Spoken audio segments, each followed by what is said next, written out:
Welcome to Burlap Teachers. Enjoy the video. You start by updating the phone and signing into the primary Apple ID for iCloud. This ensures contacts, backups, and Find My Work correctly. Once signed in, enable the specific iCloud services you want synced. Make sure you know the second Apple ID credentials now. You will use it for mail, App Store, or subscriptions.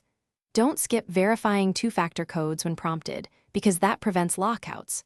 Once done, we'll add the second account for apps and mail without replacing the primary iCloud data. Now add the second Apple ID specifically for services like mail or the App Store.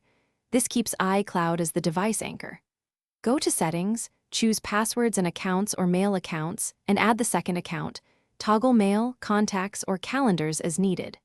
For apps, open the App Store, tap your profile, sign out of the App Store only, and sign in with the other Apple ID. This separation lets you keep separate purchases and email while preserving one iCloud backup.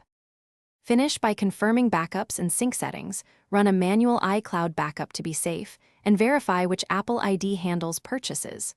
Once everything is set, you can switch the App Store Apple ID when needed without changing the primary iCloud account. If you run into problems, sign out and back into the affected account, reboot the phone, and double-check two-factor authentication codes. This resolves most sync or sign-in issues. Finally, test mail, contacts, and an app purchase to confirm both ID work as expected.